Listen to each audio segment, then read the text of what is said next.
सुप्रभात हिमाचल। तो अभी उपस्थित हुए हैं आपके सामने हिमाचल प्रदेश की सुबह की ताज़ा खबरों के साथ। तो इससे पहले इन खबरों को जाने आपसे निवेदन है, चैनल को आप जरूर सब्सक्राइब करें। तो पेश यहाँ सुबह के मुख्य समाचार।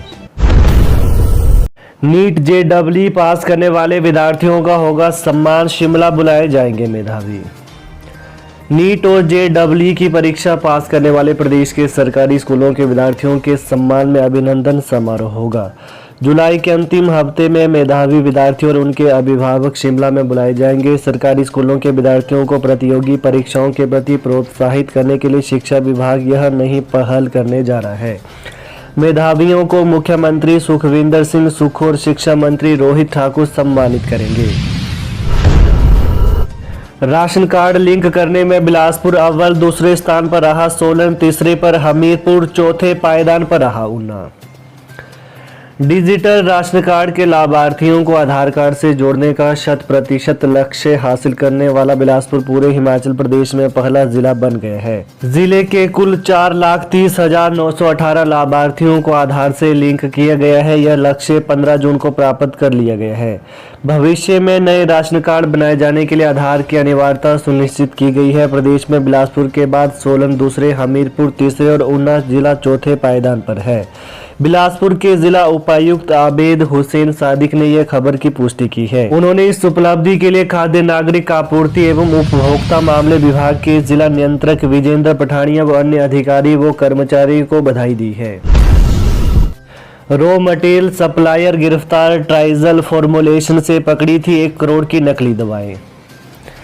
राज्य दवा नियंत्रक प्राधिकरण ने ट्राइजल फॉर्मुलेशन के नकली दवा मामले में 7 महीनों से फरार चल रहे रॉ मटेरियल सप्लायर को धर दबोचने में सफलता हासिल की है। प्राधिकरण की टीम ने उत्तर प्रदेश निवासी आरोपी इदरीस को गुरुवार शाम बद्दी से गिरफ्तार कर लिया। इदरीस ही नकली दवाओं के निर्माण के लिए ट्राइजल फॉर्मुलेशन को कच्चे माल की आपूर्ति करता था। काबिले जिक्र है कि बीते वर्ष 22 नवंबर को राज्य दवा नियंत्रक प्राधिकरण ने बद्दी में नकली दवा के कारोबार से जुड़े गिरोह का भंडाफोड़ किया था। उस दौरान बद्दी में एक कार, 2 गोदामों और ट्राइजल फॉर्मुलेशन की अनाधिकृत निर्माण इकाई से 1 करोड़ रुपए से अधिक मूल्य की नकली दवाएं जब्त की गई थी। इस मामले में उस दौरान 4 लोगों को गिरफ्तार किया गया था, जबकि मुख्य कच्चा माल आपूर्तिकर्ता फरार हो गया था। गगरेट के अम्बोटा में गले लगाई मौत, मां ने मोबाइल चलाने से किया मना तो बेटी ने लगाया फंदा। मां द्वारा मोबाइल फोन चलाने से मना करने पर उपमंडल गगरेट के अम्बोटा गांव की किशोरी ने आवेश में आकर पंखे से लटककर खुदकुशी कर ली।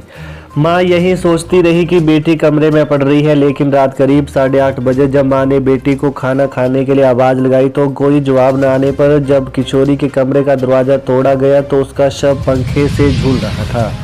घटना की जानकारी मिलते ही गगरेट पुलिस ने शव कब्जे में लेकर आगामी कार्रवाई शुरू कर दी है। वहीं पंजाब के होशियारपुर जिले के नंगल खरोड़ा की एक महिला बच्चों की पढ़ाई के सिलसिले में अम्बोटा गांव में किराए के मकान में रह रही है। उसका पति इटली में रहता है। बेटी ने यहां 10+2 की परीक्षा पास की और विदेश में पढ़ाई करने के लिए जाने के लिए वो इन दिनों आईलेट्स की तैयारी कर रही थी। सरकार एनआईए जांच को तैयार पर सौहार्द न बिगाड़े, सलूणी में हुई हत्या के बाद आगजनी पर बोले मुख्यमंत्री। मुख्यमंत्री सुखविंदर सिंह सुक्खू ने चंबा जिला के सलूणी क्षेत्र में युवक की हत्या की घटना की कड़ी शब्दों में निंदा करते हुए उसके बाद हुई आगजनी पर भी चिंता व्यक्त की है। शिमला में मीडिया से बातचीत में मुख्यमंत्री ने कहा कि यदि नेता प्रतिपक्ष जयराम ठाकुर रिप्रेजेंटेशन दें तो उन्हें इस मामले की जांच एनआईए से करवाने में कोई हर्ज नहीं है। मुख्यमंत्री ने कहा कि इस हत्याकांड के सभी आरोपी सलाखों के पीछे हैं। अब इस मामले में राजनीति नहीं होनी चाहिए। इससे प्रदेश में भय का वातावरण बनेगा जो हिमाचल की संस्कृति के मुताबिक नहीं है।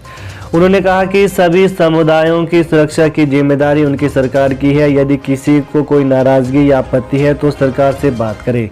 उपद्रव फैलाना मामले का हल नहीं है। मुख्यमंत्री ने कहा कि वो इस मामले में विपक्षी दल से भी संवाद करेंगे, खुद भी प्रभावित लोगों से बातचीत करेंगे। 4 उद्योगों की कटेगी बिजली, राज्य प्रदूषण नियंत्रण बोर्ड ने बिना अनुमति चल रही इकाइयों पर कसा शिकंजा।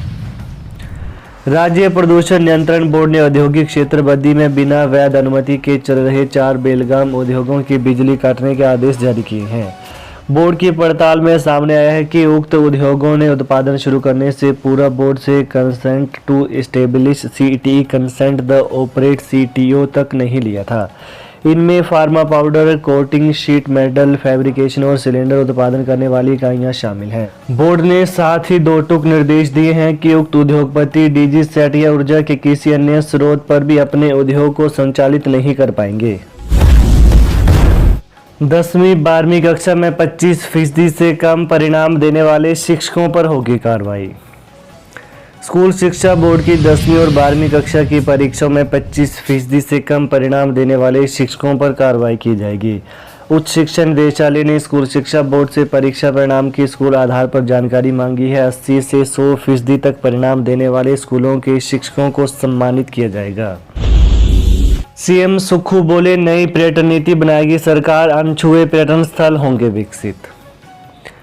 प्रदेश सरकार राज्य के अनछुए स्थलों को बढ़ावा देकर पर्यटकों को आकर्षित करने के उद्देश्य से नई पर्यटन नीति तैयार करने पर विचार कर रही है।